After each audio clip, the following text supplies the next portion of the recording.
Okay, good. Depending on where you are, good morning, good afternoon. Welcome to this week's keynote address. I'm Scott Osterweil. I'm from the MIT Education Arcade. I'm one of the organizers of the conference. I really want to get to the keynote as quickly as possible, but I did want to take 1 second to thank. I don't know how you all are feeling, but I think this, in spite of some inevitable hiccups, I think this has all been running remarkably well, and I just want to thank the crew at UIC and MIT and Clouder for keeping this all running as well as it has. So I think those of you in the audience, I'd encourage you to sort of give them some chat applause. Anyway, with that, let me just introduce our array. I have a few notes. Kishonna, starting in September, is going to be an associate professor of writing, rhetoric, and digital studies at the University of Kentucky. She has been until this year, has been assistant professor of genders and women's studies, and communications at University of Illinois Chicago. She's also a research affiliate at the Center on Digital Culture and Society at the University of Pennsylvania's Annenberg School. She's a member of the Center for Critical Race and Digital Studies at NYU. She's a faculty associate at the Berkman Klein Center. And we at MIT were graced with having her as a visiting scholar a few years back. And to know what a pleasure it is always to talk to Kishonna and listen to her. She's the author of the books Intersectional Tech, Black Users in Digital Gaming. That's her recent book, but also of the books Race, Gender, and Deviance in Xbox Feminism in Play. And she's one of the editors of the book Woke Gaming. And just to quote from my colleague at MIT, Taylor, Intersectional Tech is a groundbreaking contribution to the growing body of work on race and technology. Gray weaves together incisive structural critique and a nuanced handling of the daily life and experience of Black gamers. So with that, I will simply introduce Kishonna, who can do a much better job of speaking to this than I can. So Kishonna, hello. Take it away. Scott, thank you so much. I appreciate you. I appreciate the invitation to share space with you all. It's been such an amazing conference and an amazing event. It's like the Forever Conference. I was like, didn't this start like a few weeks ago? And it's still happening. So I'm so glad to be in this space and share with you all. I've found, whenever I was invited to do like a keynote, like I take a lot of time to think about what a keynote should be, right? Like a lot of times, folks kind of give like an overview or a broad overview of their research. They kind of talk about like emerging trends or, thinking about what the field might look like in a few years, right? So I always struggle with this because there are so many conversations that I always want to have, right? And then I also think about the audience, because, the audience for a keynote. So, the things I might say to one group is not something that I would say to like another group, right? Even though there are like common threads throughout, especially because there are just like key things that I want to say. But whenever I was thinking about this, the connected learning, and thinking about, like the history of this organization, the history of this conference, and also like the folks who are a part of this, I always, because whenever, because I haven't been like a lifelong member, my academic life is very short, with this organization. But whenever I look to see who are the folks who are here in this space and what do they do, I see a lot of creators, I see makers, I see doers, I see thinkers, people who are contributing like in a multitude of ways, right? And I love the intersection of like so many of these folks because they're like at the intersection of what I would just say like making, thinking, and doing, right? So you have these big ideas, big theoretical ideas, and then you are able to like you get the digestible bits into like putting that into like the things that you're making, like the games that you make, the products that you make, and I think that's like a really cool. It's like a break from like the traditional academic norm, because like a lot of these academic spaces that we're a part of, they're just all the theoretical, they're all just, high conceptual thinking, which is cool. But then like the takeaways, especially for like a person like me, I'm like, okay, how can we apply that into like the day-to-day activities, the day-to-day things that we do? How can we apply that into like the content that we're creating and the things that we're making? I think that's where that's a tougher part, I think to get at and to like talk about, right? And so whenever, of course, I did this whole exercise of thinking about who the space is, who are going to be the folks there. And I really started to think about, okay, I feel like these are the folks who are like at the cutting edge. You're like at the cusp. You are like so connected to, not just academic folks, but how adjacent, so many of you are to like industry too. And you all, have like, direct relationships and connections with so many folks that need our help and that need so many of like our interventions. And how can we have like digestible bits to get to them, right? But then I also think about, I always want to give, I know I had a conversation with some industry folks just the other day about, they said, Kishonna, we need guidelines, to solve this problem so we don't have like issues or hiccups like it or run into these landmines, right? And so I'm like, okay, that's easy enough, that's simple enough, right? And then, but I always, I stop and pause and think, like, there's a big chunk that's missing from this equation, right? So they've identified a problem and they want to get at the solution.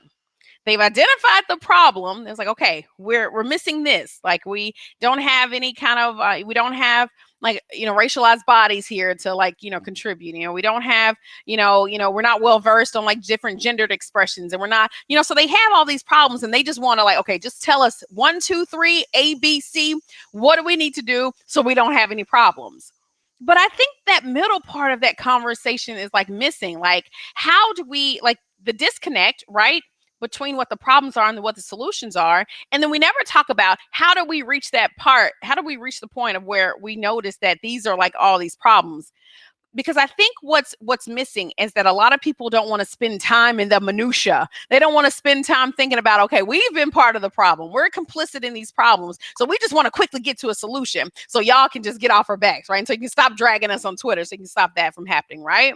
But I think it's important, like for me, I like spending time, as much time as I can with a lot of these entities. I like spending time with them to say, okay, let's talk a little bit about your problems. Let's talk a little bit about how we got to these problems, because it's only in that process of understanding the problems that will you be able to reach meaningful solutions and ensure that you don't revert back to what the problems were. Because that's what we see so often, right? So even think about, think back to Gamergate. I hate talking about Gamergate, but Gamergate is such a great example. So think back, you remember all these companies and all these corporations, they had all their statements. Oh, we support women. We love women. We value women, all this stuff, right? But then we don't see much change, right? We don't see that we see incremental changes, but we don't see like real kinds of change, right? That's because these institutions have never been committed to real change. They just want to put some band-aids on it so we can do damage control. I'm thinking about, just what I saw like with Airbnb today. I saw that like trending on Twitter. They just want to do the damage control, so people can just say, okay, don't look at us anymore. We're solving the problems, but they aren't really. I think another, a better example, is even more recent. Think about it was like the 1 year, like a month ago. Was it the 1 year anniversary of the murder of George Floyd? And, the reemergence of the movement for Black lives and people being reminded of like, all the work that we need to do around that. And then the thing that all the corporations and all those companies did, right? Think about tech companies, like were a part of this. A lot of gaming companies, they were a part of this. All of them said, they all issued like a statement, right? Like, we got to have a statement. We got to issue the statement, advocating, for why Black Lives Matter. And then think about like all the anti-Asian violence that was happening. And everybody was like, okay, hashtag stop Asian violence. We're part of that too, right? So they're doing like those big things that show like some of their supposed commitments, right? But then in that year later report, I think in that Twitter thread, it showed how much hasn't been done other than those statements, right? And so, and I think that's where the problem is, right? Of where, they've identified a problem and then they just want to go to like that quick solution without doing any of the work like in between, right? And I think that's where, and a lot of these companies and a lot of these entities, a lot of us, even academics too. Listen, academics are complicit in this trend too. Listen, academics have perfected this process. So think about all the DEI, the diversity, equity, and inclusion like initiatives that you all have on your campus. You're overworking some woman or some person of color. You're overworking some minoritized person on your campus right now to just give you band-aids to all of these issues, right? But nothing's being fixed, and they never intended in this struggle. structure, how this is currently, like imagined, they never really intended on, solving any of like those big problems, any of those systemic, institutional, structural kinds of problems. They're like, let's just give somebody a fancy title and with a fancy office and give them a little bit of money to have some programs and some food. Hey, have events where you have food and stuff. And then they can do, like these very visible kinds of like events, but underneath it, there's no real meaningful change like really happening. So whenever I thought about, what I wanted to do like for this talk, I really just wanted to kind of like just ask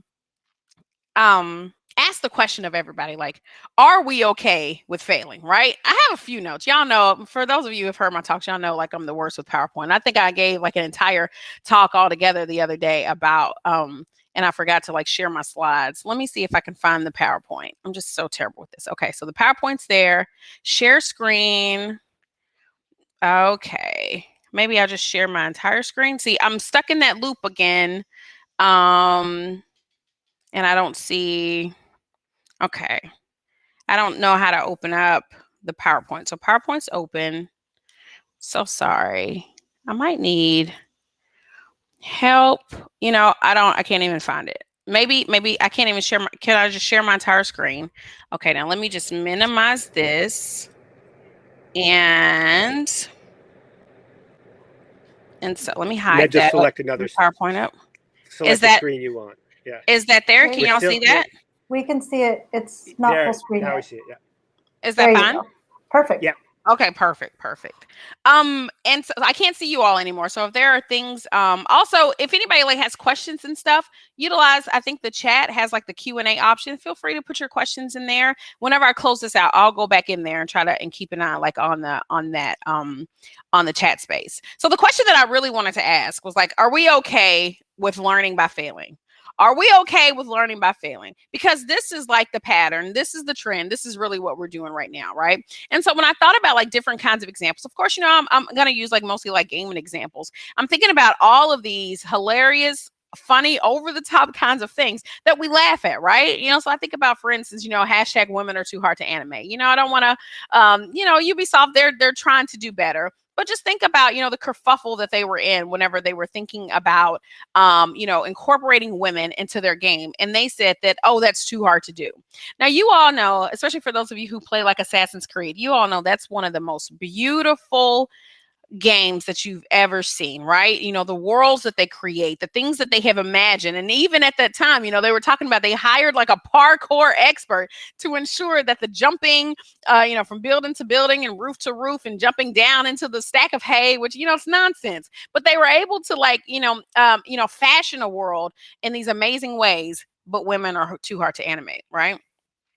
Now, I think that, like examples are, sure, we can laugh at them, but you have to think deeply, right? Because the solution to this, they really want to quickly just move beyond this. And, so what do we end up getting? We got Valhalla, right? Valhalla is a beautiful game. They did like amazing things, but then we ignored like everything in between. Like, so in my mind, the questions that I want to ask is like, how did we reach this point to where your designers, the best and the brightest in the world, these amazing human beings were like, we can't animate women, right?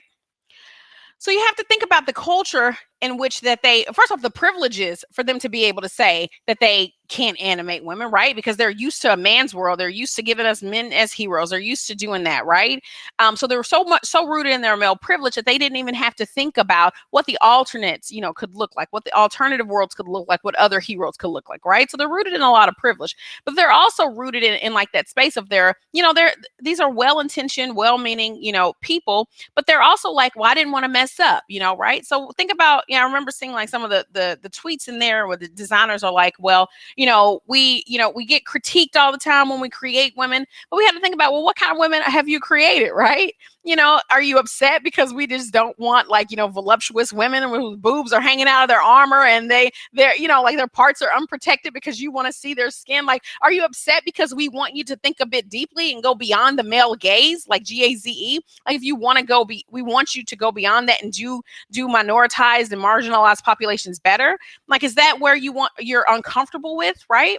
And I think we allow them like we let them off the hook, so often, and we don't like ask the questions that really need to be asked, and we're just jump right in there. Okay, well, here are the guidelines. You shouldn't do this. You shouldn't do this. You shouldn't do this. And they're like, okay, but is that fixing the problem, right?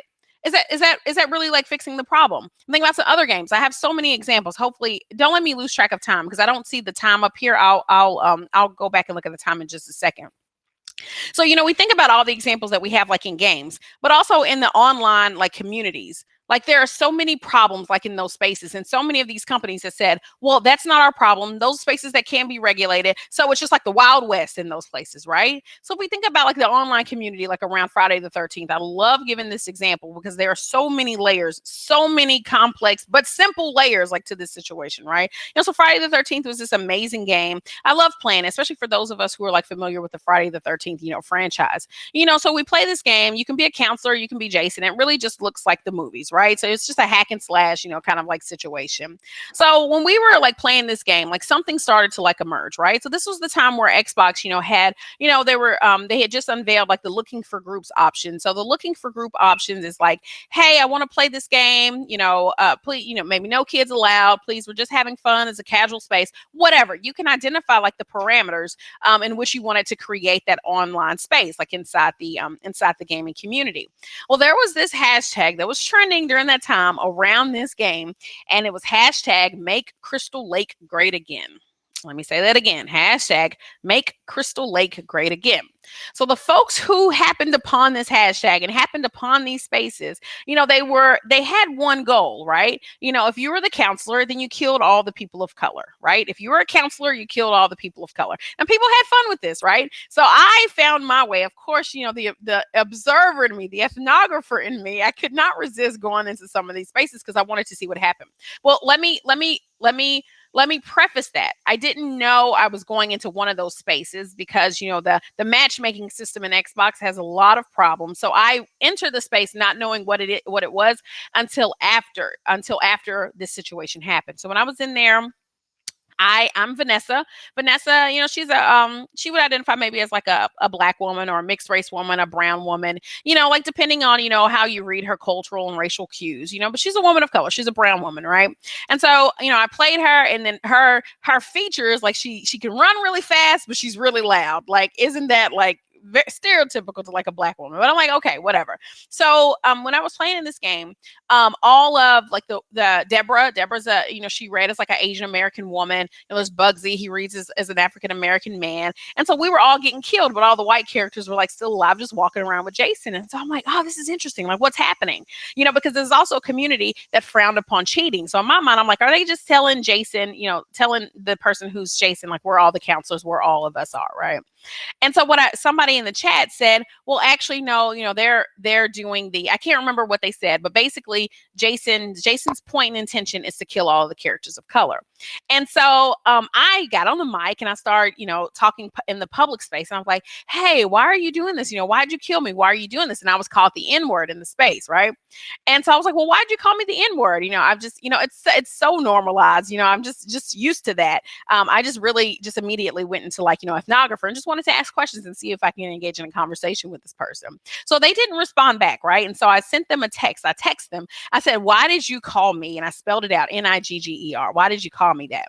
And I was immediately banned, right? Now, I was banned because I know what happens, because I know their algorithm, it crawls for the words, it looks for the words. And so there's no human behind, a lot of that moderation system. It's really just like, and they have zero tolerance policy for a lot of those things, right? And so in their zero tolerance, in this zero tolerance policy, people like me get subject to, people. So if there was a human behind that, they could have easily read and said, well, this person didn't mean to say this word. There was no malintent behind it. They were called that. And actually, they're actually the victim. A harm has been done to them, and the system has failed them. So I was banned. I popped off on Twitter. I popped off on Facebook, trying to see like what happened. But in that situation, like there was never any follow up, with the stakeholders behind that, like from Xbox. They really just wanted to be like, okay, can you please stop talking about it? We've moved on. We've moved beyond it, right? So here's another example of where they might fix it, but they had to fail in order to do something about that. They had to fail in order to like fix this instead of thinking about, okay, who might this zero tolerance policy harm, right? It might harm the Black folks who use the N-word in their everyday communicative practices. It might harm, the folks who like use this word and like there's no malintent, but because they want they're hands off with like a lot of these things, but very hands on with other things, you have to start to look and see what their values are and see what the value system is and see how much these decisions are value laden towards, and it skews towards a particular trend in a particular way. And so a lot of us minoritized and marginalized folks have to say, well, maybe you just don't care about us, but you keep caring about that default user. So if you've read my first book, when I say the default user, I mean that who they have defined as the universal gamer, and that default universal gamer is really a white dude. And so those are the folks who continue to get like catered to and marketed towards, and and you can tell that in all of the decisions that happen like around their decision making, like within these games. And so these are a lot of something else that I realized too whenever I started thinking about even just the characters, like the characters that are in these games. I use this phrase: Black characters in games are haunted by the specter of whiteness. And so what I mean by that is that like a lot of these characters are created through the white gaze, right? They're created from the assumptions and the stereotypes. This is nothing new that I'm telling anybody here, but I think it's also important to think about when something is done right, like but we have to start with all the things that have gone wrong in order for them to reach the point where it's done right. So when we think about putting the Black into Black characters, we have like a history, we have a legacy of these tropes, of these stereotypes, of these of demonizing Black and brown populations in really significant ways, right? And so although we've gotten better, right? I use the NBA 2K example of showing how we've gotten better. I'm not sure if this video will play. You might not be able to hear it or see it, so I'll just talk about it. But I think the NBA 2K franchise is actually one that actually thought deeply and meaningfully about, okay, what are we going to do with these how can we do Blackness better? Because if you thought about the years before, a lot of people complained about, like the hair, there's like, like the dreads look like mop tops, the cornrows looks terrible.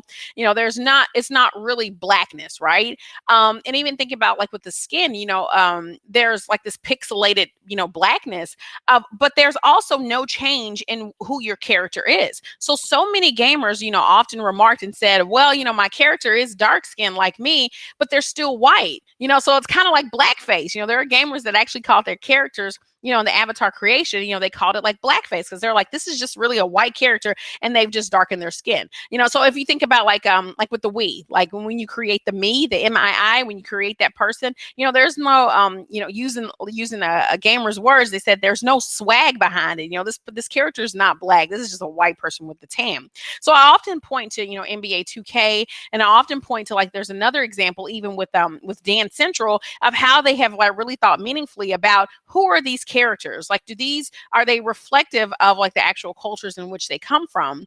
And I like using this example because here you have, this is like a night and day example of how to do it right and how it's completely done wrong, right?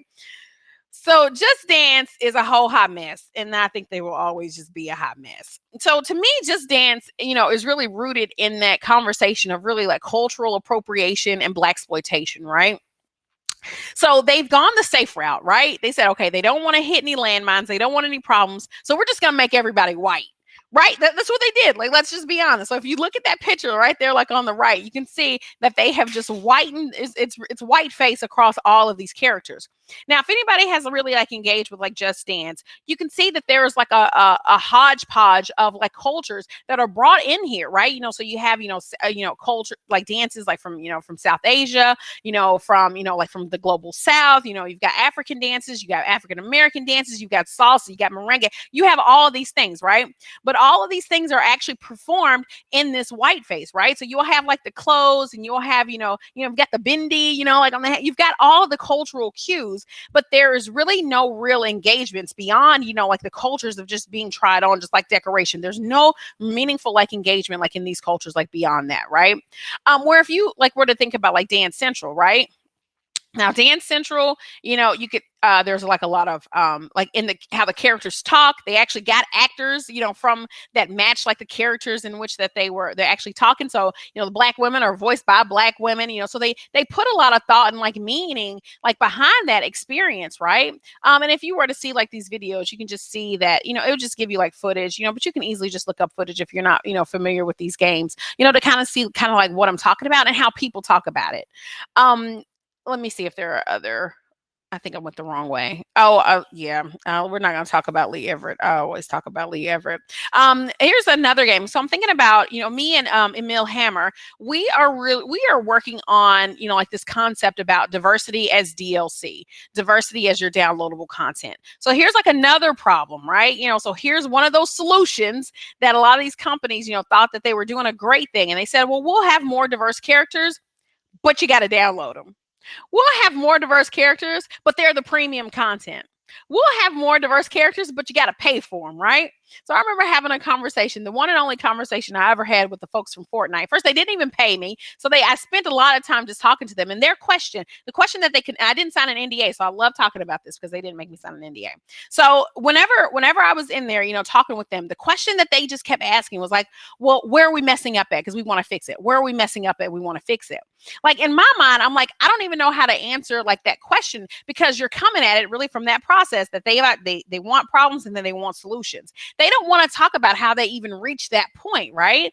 So I think at the time of when we were talking, I said, well, if you want to know, some of your biggest problems is that, your default characters are white. And they were like, no, we've got characters of color. So I sat there, I screen shared. I'm like, okay, I'm going to turn Fortnite on. I'm going to turn this game on, like from a brand new account, right? So I turned it on and I just had the two options. There was the white man and the white woman, right? So I was like, where are the characters of color? And they said, well, you have to work towards that. You have to work towards it, right? So we started to unravel and really think about what it actually means to have diverse characters. I'm like, these options, I should be able to pick from a range of options just right here. I don't have to have the fancy skins. I don't have to have like all that fancy stuff, but you need to make sure that all these folks are in here, they need to be able to see themselves at that opening screen, and they shouldn't have to pay for it, right? But Assassin's Creed is like another example of this, diversity through DLC, right? And so here you have like Assassin's Creed. I think this is one of the most beautiful games that I've ever played. This is Assassin's Creed Freedom Cry, but this is one of the downloadable contents associated with Black Flag, right? And so this is like a really beautiful trailer. I'm not sure, you might not be able to hear it or whatever, but I'll just kind of talk about, what's here. Go ahead. If anybody's, just open up like another window and just look up Assassin's Creed Freedom Cry, opening trailer, or cinematic trailer. I think that's what it is. So whenever we experience this, I think this is like a lot of us realize that this was the first time that there was like slave content, like a slave narrative inside a video game, right? And so this is a common trope, like within the media landscape, right? So if you think about like the big three, in which they'll incorporate, Black bodies in particular, they'll incorporate, Black folks as like the help, so like a slave kind of narrative, right? Or it's like maids and nannies and domestics. Black folks are also like the criminal, so this is why we had like the whole like Boys in the Hood era, Menace to Society era. They don't mind showing Black folks as that, but we also have like Blackness is like a buffoon, right? So this is where you get like your sidekick, your comedic sidekicks. This is where you get like your Kevin Hart kind of genre, and this is where you get like Samuel L. Jackson, the Die Hard series. So we like Black to laugh at Blackness. We like Blackness is like athletes, and of course Blackness is the help. And so you're also seeing like a similar trend happening like in a gaming landscape. So I think this was really like the first time that we actually saw the slave narrative in a game. So I was very interested to see what does this look like, right? So the team was mostly white, but from being with the research, I was like, they actually did an okay job at like doing the research and doing the history of seeing focusing like on Haiti, which they had, I think, the only successful like revolution to like basically rid the institution of slavery, like from the island, like in the Western Hemisphere, so it was really cool that they brought those elements like into the game, right? And then with the gameplay, it's basically, if anybody remembers Django, it's basically you're just like destroying white folks in the whole game. And that was like a cool narrative that a lot of people were like, oh my gosh, I can be this Black man, this dark-skinned Black man, and kill these white folks, and that's okay. And we're actually like the hero at the end, like we're getting rid of slavery. Like that's like a cool narrative, right? And it was really interesting, like just to see how Black folks like engage with this game. But you also have to remember, this was not the main franchise, for Assassin's Creed. So I often think, I have to just do like the reimagining budgeting process. Like, what if they actually release this game as the main game? And what might that reception have been? But also, I think that could have been really good for them to just show that they were committed to having these diverse narratives and, you know, diverse like content, and actually just to put it out there for all of us to engage in. Let me look at the time, because I don't know. I'm not sure what's happening. Oh, okay, we've got good time. Okay, perfect. Let me get back to, hopefully that's not too distracting for you all whenever I went in there. Let's play from current slide. I'm thinking about like another example that was, you know, done pretty well, you know. So like I'm fascinated with the NBA 2K franchise, and they actually partnered with Spike Lee to create the narrative for like most games, you know, they have like the campaign mode and the multiplayer mode. So they partnered with Spike Lee to like do the narrative like for the campaign mode. And I thought this was like super cool. And I'm like, why won't more entities like do this? Like, if you want to tell Black stories, just get Black folks like who have done this and who have done it well, you know, like in charge of. Of course, Spike Lee is not without, you know, critique. There are some hiccups and problems. And, you know, we probably actually might talk a lot of shit if a gaming company actually hired Tyler Perry to do the campaign for. We probably really don't want that. So you have to do your homework and your due diligence, you know, to make sure you're not hiring like a toxic figure or somebody that Black folks have like canceled or whatever too. You know, just because they're like prominent, you know, like in the world doesn't mean that they're okay. So, and also Black folks are not a monolith. So you'll have a lot of Black folks that love like the content of Tyler Perry, and you have some folks that just hate it, right? And Lena Waithe as well. But anyway, I thought this was like a good effort, like, you know, on that this company did. They're like, okay, we want to make sure that we have like meaningful content. So we're just going to have like Spike Lee come in and do it. And it was super cool. I know a lot of people like complained. I thought this was one of the funniest things about this, is that even, let's say, for like a lot of folks, you know, who like white folks that make like white characters, you know, their family was still Black. Like that didn't change. And I thought that was like really hilarious. So when people were like streaming this, like, you know, this white dude like in the Black family, I thought it was beautiful. I thought it was super cool. And I think it actually, you know, kind of allowed us to have some really powerful conversations about race and race relations and like what that means like inside games. So that was a win. We're going to go back to like a fail, right? This was a fail that we didn't know was going to be a fail, right? So Battlefield 1, go ahead and pull that up if you all are opening like tabs still. Pull up Battlefield 1. Look up the opening scene. I think Kotaku actually had a pretty cool like little stream where they, you know, just it's no talking, no commentary. You can just see the content. I was really looking forward to this game. So many of us were looking forward to this game. Like, I think this game was released probably around 2016, maybe, if somebody can look that up, but I think it was 2016 when this was released. This was the first time that any of us could remember, you know, a Black military regiment being a part of like one of the military games, right? So, you know, the military industrial complex is huge within like the video games like landscape, right? But we don't often, you know, see like the incorporation of like, like Black folks from the military, Black narratives.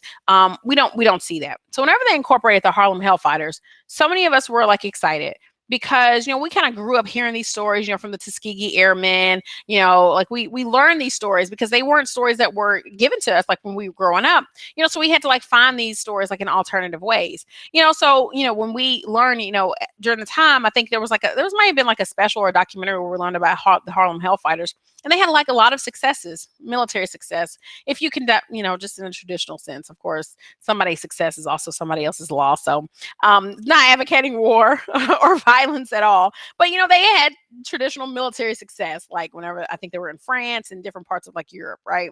So in my mind, I'm like, oh, these dudes are about to be superheroes. We're about to see these amazing Black and Puerto Rican men, you know, from Harlem, like do these amazing things. Wrong. We couldn't have been more wrong about what the game then actually gave us. I hope you all have the game pulled up so you can actually just like see what's happening. So if you're following along with the opening of this game, you'll see, you know, this Black man waking up onto the battlefield and he has to fight, right? So if you're a person who is used to shooters and used to, you know, these kinds of games, you know that you shoot, you fight, you die, you respawn back, you shoot, you fight, you die, you spawn back, right? It's like a template, but you'll eventually, you know, you're going to be successful in the end, right? So this game did, you know, we were shooting, we were fighting, we died. The game gave us a memorial, right? So it gave us like, you know, Willie Jefferson, born 1880 something, died 1915, whatever, you know, whatever like the date was, right? And in that moment, I was like, oh my gosh, look at them paying homage, you know, to like our fallen soldiers and our fallen heroes. Wow, and they're Black. So we were like, it was kind of like a moment where we were like really excited about this, right? And, you know, so we spawned back. So we didn't have that much time to think about it. You know, I think we didn't do anything. Like whenever I was doing this, like in my lab, and we didn't do anything in that moment. So we spawned back, start shooting, start fighting, doing some more. We died again. Okay, so this person was, you know, I mean, Jimmy Sims, or, you know, whatever his name was. And we're like, oh, are these actually real people, real narratives, real stories? And so, you know, somebody that was in the gaming lab with me, they were like, oh, okay, well, let's look it up. And so, you know, somebody typed it up, looked it up, you know, tried to find that. So as they were looking, we were still playing, still fighting, shooting, you know, died again. Adolf Sims, whatever the name was, right? You know, born 18 something, died 1915, right? I paused the game in this moment. Somebody else who was gaming in the lab with me said, my names are different. Let me look up these names. Somebody else said, well, my names are different. Let me look up these names. We found out that these names were probably mostly fictional and they were just making them up, which is okay.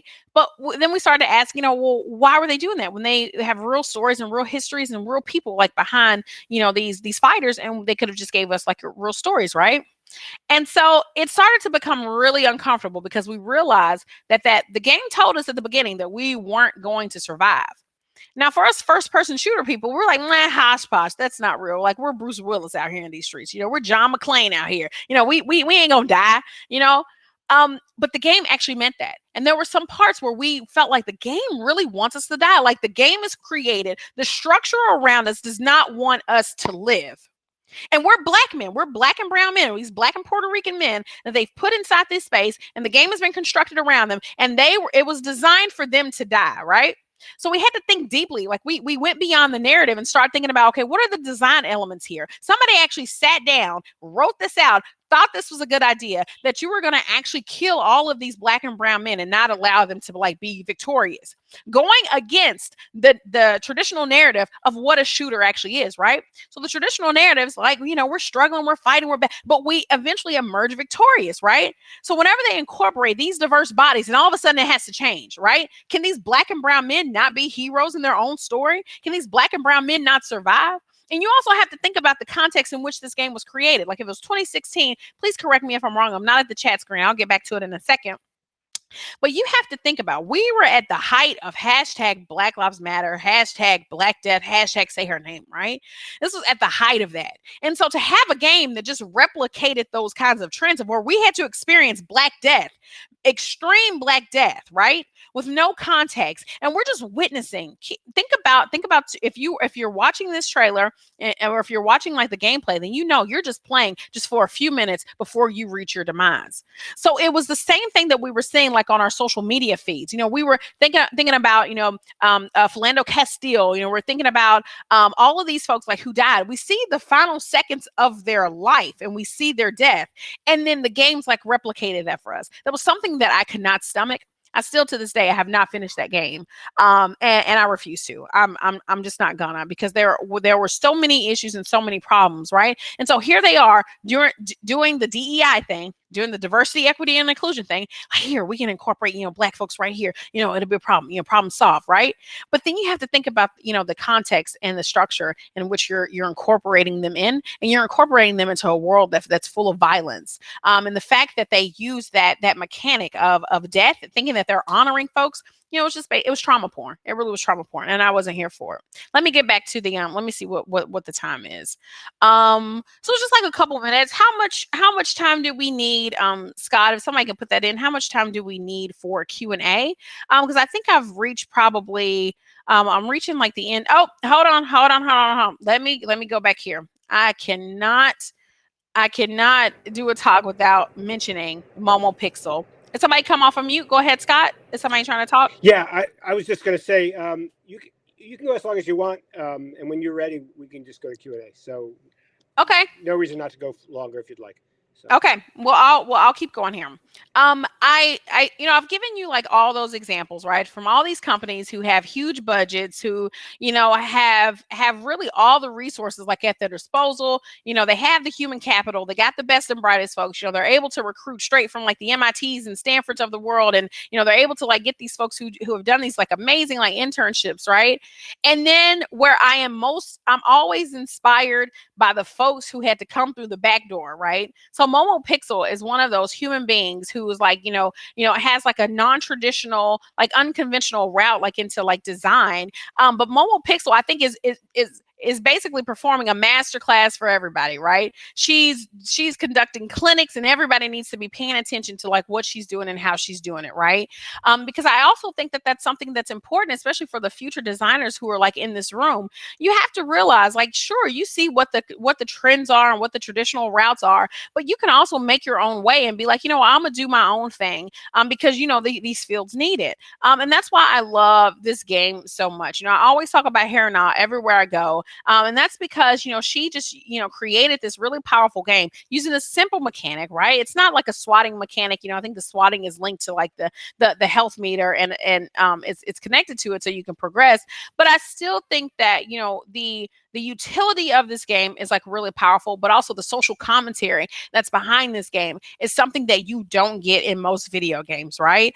So think about, when folks like play this game, right? Here you have, a Black woman that's swatting white hands away, right? And I think that there are so many, the conversations that are here are really like powerful, because you can think about, like autonomy. You can think about like women's agency. You can think about, like the violence that's enacted upon, like women and folks of like color, about how they don't have ownership over their own bodies, and other people, like dictate like the parameters about their bodies. You can talk about, Black hair politics. You can talk about all those kinds of things, like in this simple game. And so I guess I wish people, who are doing like this design, will think about, okay, well, what are, okay, we might not be responsible for social commentary, but if we can just put like a little bit in there, because you also have to remember, none of these games are without value and without, ideologies, right? There's a message in everything. No matter how neutral somebody thinks their game is, they are still putting forth some kind of ideology, like in really significant ways, even if they think they're not. So when people try to say, oh, don't bring politics into it, no, everything's like political, right? Everything has a meaning. Everything is value laden, either from the decisions that you're making behind the scenes, from the people that you're putting like on the team, so the people that you're hiring, the people that you're not hiring, the structures that you might have in place to like address, workplace harassment, or, there is a message and a meaning behind everything, and people are watching and looking and paying attention to those kinds of things. So I think that it's really, really necessary that we think deeply about, what are those meanings and what are those messages, even like in an academic kind of like context. What are people, let me stop the sharing right there. What are people saying, and what are you doing in your classroom? From the folks that you have like on the syllabi, who are they reading? Who are they not reading? Who are you leaving out? Who are you choosing to like incorporate, right? Are they reading a canon because you place so much value on a canon, and that canon, actually happens to leave out like women and people of color? Like those are meanings behind that. Are you perpetuating, white supremacist structure, white masculine supremacy, like, and because you think this is the traditional way of doing that? Like, I think people don't realize like how much power they have to really like insert themselves into like a lot of these conversations. You have to think about, especially us as educators, we have a responsibility to the future designers of the world, the future developers of the world, the future educators of the world, to make sure that they see that there's like a different way that things could be. And so I guess I am tired. I'm exhausted of, this learning by failing, like process, right? We have so many examples of where people can see and that you can learn. You don't have to fall on your face, but so many people are not committed to this change. And then you have to think about, why are they not committed? Are you scared? What are you actually scared of? So you actually have to ask those kinds of questions to get people to move beyond their comfort zone and to move outside of that, to actually really think about, more deeply about, what kind of changes, can they make? And it doesn't have to be real big dramatic change. It could be just the incremental change, and also be transparent about it. Say, hey, we don't have the range to do it. We don't have the range because we don't have these people here. Be honest and upfront about that. But you also have to be ready to say, okay, well, if you were expecting, diversity in your applicant pool, then you're not versed on the conversations of looking at the leaky pipe and stem, of seeing how people like, in their college programs were like, they basically were ousted out, because they have problematic professors, and, they might have been there's a Me Too waiting to happen at every program, and there are all kinds of things. And these conversations even go back, basically to the playground, how we're gendered, for certain things, how we encourage, like masculine presenting folks to do a certain thing, and we distract, and, we disrupt like the progress and flow of like women and girls, So I think that there are so many like conversations, but people have to be committed to want to have those conversations, and they have to also be ready to receive truths. Most of us are not reflective enough, most of us are not humble enough to be able to hear these truths about what we've always done and how complicit we've always been inside these structures. I'm gonna stop there because I want to talk to people. So let me just shut up there. And I'm not sure. Let me try to get the chat part back open because I want to hear folks talking. And if you have questions and you want to engage in a conversation, I would absolutely love that. Thank you all. Go ahead, Scott. And I want to invite everyone to, do feel free to ask questions in chat. Let me just start with one question to get things going. It seems to me that, as horrible, I always think it's important to compare AAA games to Hollywood because some of the same economics are work. And Hollywood, as horrible a place as it is, finally there are people of color in the room, and you're seeing all sorts of incredible stuff being made now. And it's better, by the way, it's better than what the mainstream white stuff, but generally. Do you see a path? What it feels like to me in games, people of color are still not in the room enough, or they're like you. They're asked to do the work for free. Helicopter in and do the work for free. Damn Fortnite! I need to send Fortnite a bill, don't I? I need to send them an invoice. Absolutely. Do you see any process? Do you see it happening at all that people are getting in the room more? Yeah, I hope we don't go the Hollywood route though. Because that's not, so if we think about, because that's really like, Hollywood is like the trendsetter, right? So Hollywood has been, an entity that's been, just invested in, white supremacy for all these years. And then that's why, there was so much kerfuffle, with Oscar So White, for instance. We'll just use that example, right?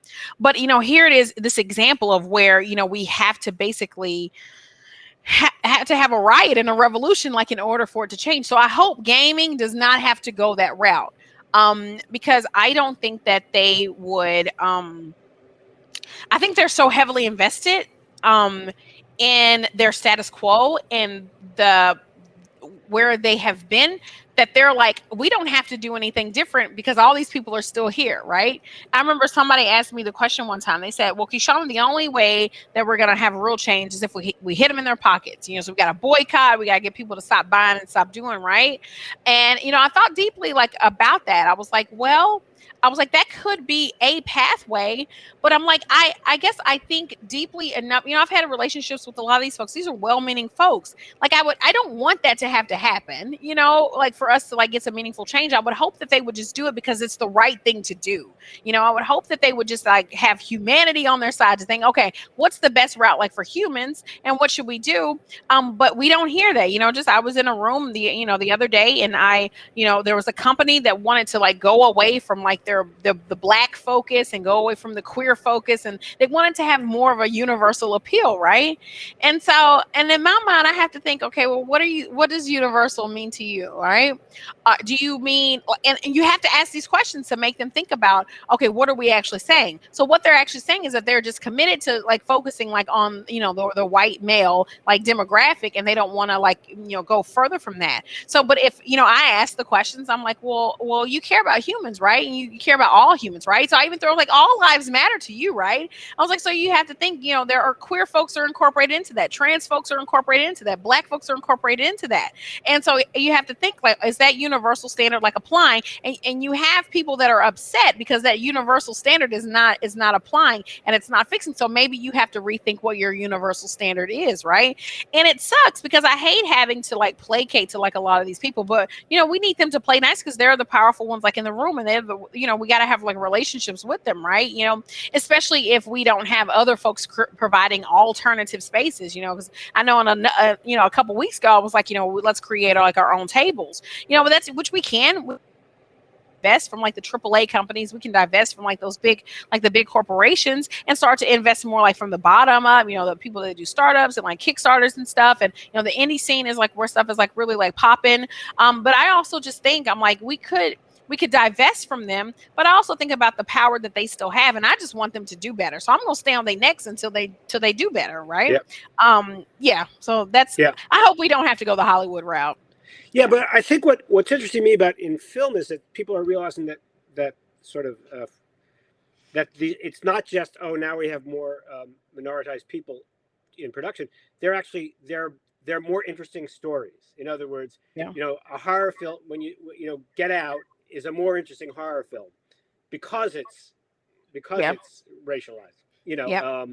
Moonlight is a better film than La La Land, you know, because it's talking about love in that setting. And games I don't think have figured that out yet. So sure that, Yeah. you know, they want to have black characters in Yeah. traditionally white games, but Yeah. and But the even sad thing is- still, yeah, but Scott, even with the evidence, so think about the Black Panther effect, right? Think Right. about how well Black Panther did. You didn't Yeah. see them just transforming overnight to be like, oh, and think about Crazy Rich Asians. Think about how well that did. That all Asian cast, all black cast, like these movies, like did fantastic. You know, they didn't have to have, you know, center around like a white character. But that didn't create like all this change, right? We're still having those same conversations. You know, so I'm even thinking about, you know, I don't think that we've had that. Have we had that moment in games? So let's think about games. So for instance, well, we've had like Lee Everett. Lee Everett was a great character for the Walking Dead, the game series, right?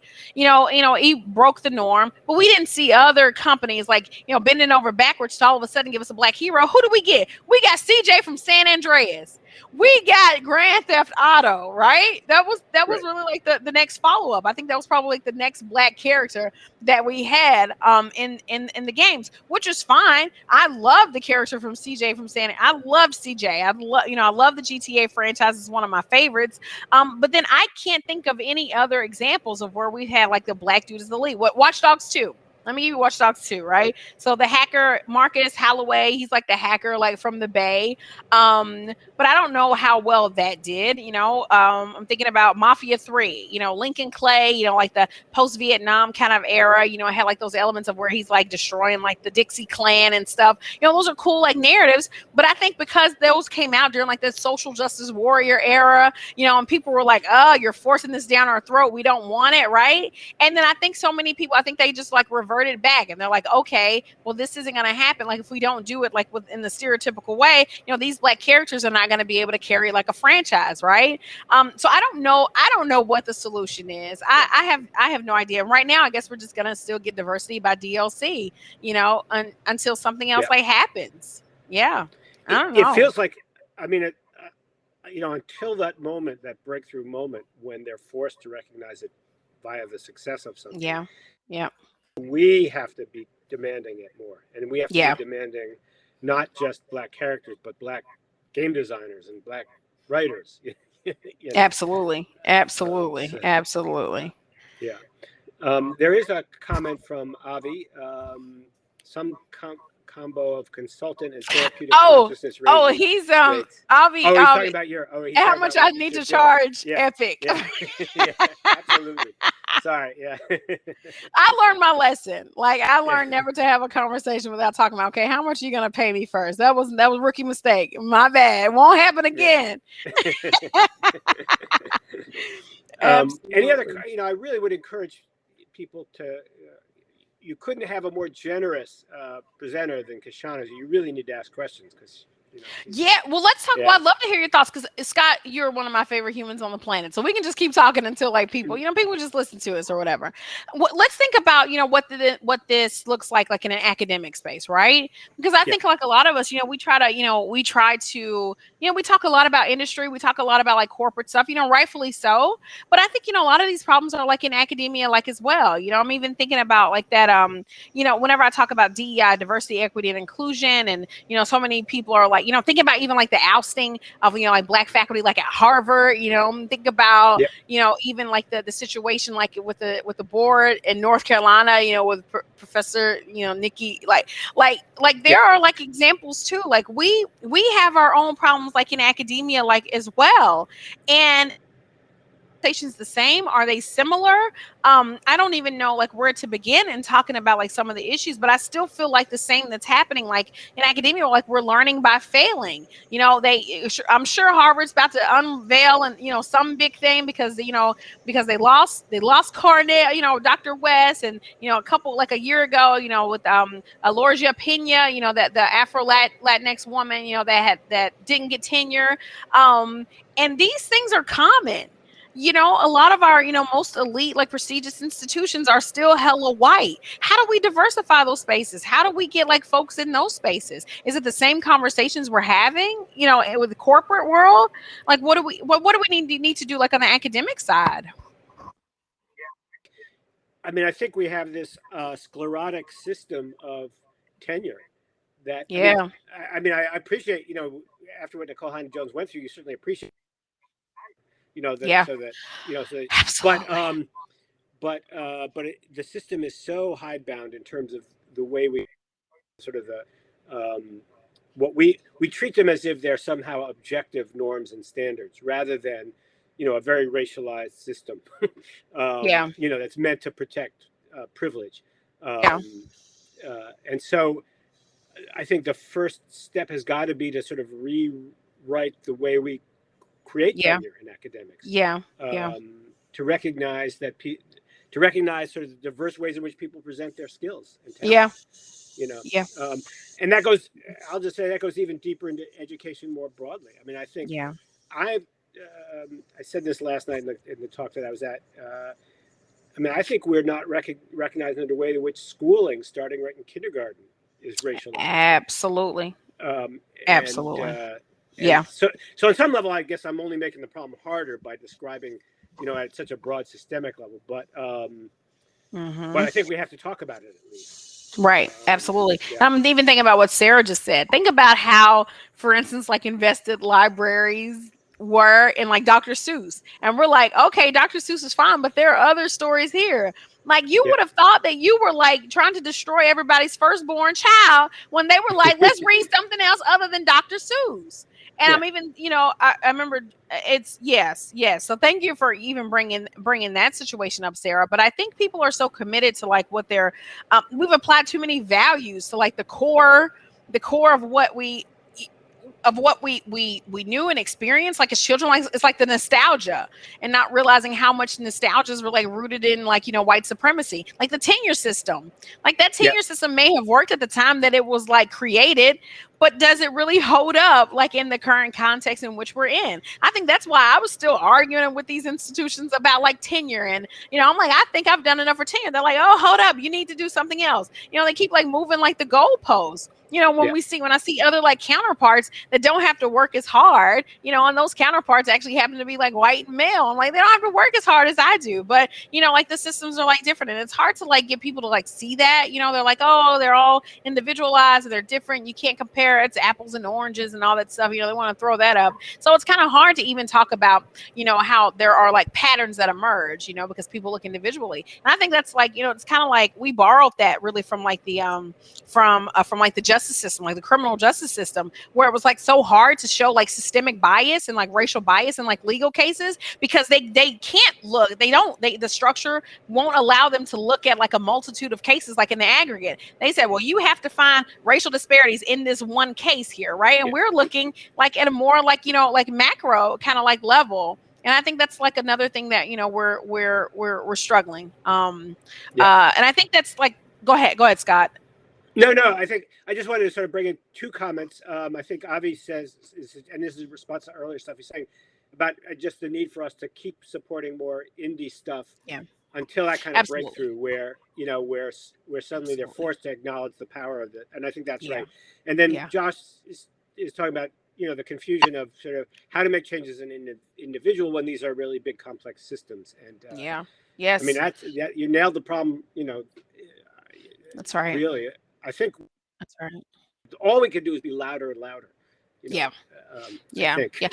affect change in whatever small way you can. I think a lot of times, you think, okay, we look structurally, sure, policing's a problem, yes, legal system, education, healthcare, all those are problems. And I think we don't look internal enough to say, okay, well, what can I do in my space that I'm in, right? So am I improving conditions in the departments that I'm in? Am I improving conditions at like the school that my kids are in? Can I affect like change like in those small kinds of ways, right? So I think that's where we have to just kind of like take a step back and just say, well, I can't change the world, but I can change the small small space in which I'm in right now, right?